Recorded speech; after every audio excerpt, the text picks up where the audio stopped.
I jumped on a boat in the Mediterranean. I went to Morocco. We're in Canada and we decided to come into America for a couple of days. This tour guide who kind of jumped in my taxi as I was riding along. We were put into a tiled room like an awful toilet. He dragged me into this rug store, carpet store, and these guys brought me upstairs, and he and this other guy like interrogated me and told me that I was going to buy this rug, and I had no need for a rug. And I thought, oh man, maybe this is it, maybe these guys are going to kill me or something, because there's no way I'm buying this carpet. They made us pay a fee, which they just put straight into their pockets before they'd let us in. I started talking so fast, the two of them looked kind of dumbfounded, like they didn't know what I was talking about, and at the same time I just started getting up and looking around and pointing at all the rugs. And I made my way downstairs and I ran out of this.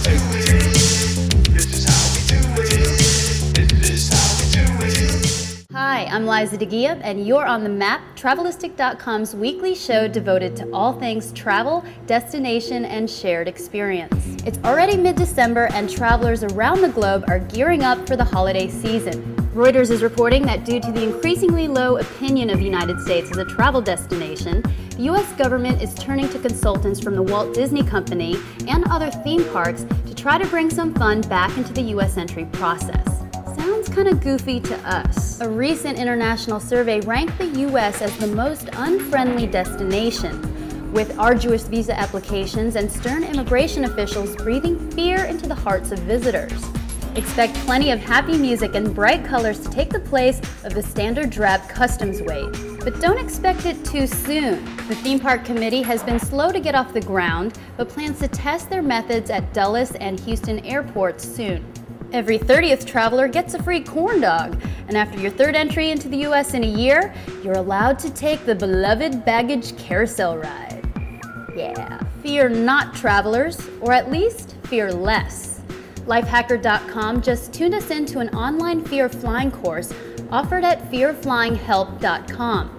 The program promises to ease your aviation anxieties in 5 quick lessons, culminating in a virtual practice flight, corn dog not included. Big things are happening all over, friends. More than 1 million people are in Konya, Turkey this week for the Whirling Dervish Festival. The festival, commemorating the life and death of poet and philosopher Rumi, was officially honored by UNESCO in this, its 800th year. That's a lot of whirling. The city of San Fernando in the Philippines is currently celebrating their annual Giant Lantern Festival. The festival attracts lantern artists from all over the world who gather to share their work in the city known as the Christmas capital of the Philippines. That's a lot of whirling lights. Closer to home, the Institute of Contemporary Art in Boston recently moved into its new Harborside location. The first art museum constructed in Boston in nearly a century, the ICA looks to breathe some life into the previously desolate Seaport district, with new stores and restaurants following on its heels. Love the look of it. There's urban renewal, and then there's rural revision. In a time of the year when many folks are decorating the tree, we couldn't help but share some shots of trees mysteriously bedecked with shoes. Cropping up everywhere from Nevada to Wisconsin, shoe trees are a strange and nature-stifling phenomenon that leaves us in a state of bewilderment. What's next? Disney running customs? From rural installation art to urban foraging, we've got your fix. Kelly Loudenberg just uploaded her latest video on people foraging for wild food in Central Park, and it's just plain remarkable. They're wild persimmons, wild American persimmons. They look terrible because they fell on the ground, but they're really, really delicious and much, much better than a persimmon you buy in the store. I started leading tours back in 1982, showing people what I've been learning and discovering and having a good time. Even playing some music.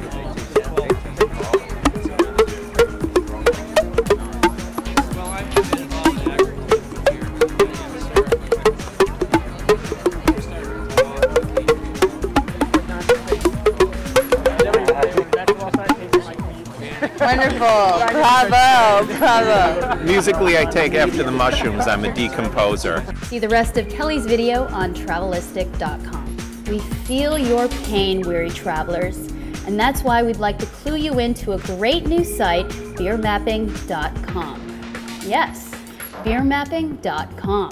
Finally, a site that pinpoints every brewery and alehouse across the US of A. Powered by Google Maps, Beer Mapping is an amazing aggregate of beer destinations. And like we always say, beer equals happy. If that's true, then few are happier than the thirsty traveler. With recent episodes from Ireland's Guinness Museum and Belgium, land of Trappist and Lambic ales, the thirsty traveler will satisfy your beer curiosities. Share in the thirsty fun at Travelistic.com. Safe and happy travels, that's all on the map. I'm Liza DeGia, and I'll see you next week. A lot of people are gonna have some problems because Disney is an evil empire. It's just gonna be horrific. If you don't like going through customs now, you're really not gonna like it with Disney at the helm. That's a great idea. I would love to be frisked by Mickey Mouse. They have equipment that can actually see every detail of your body.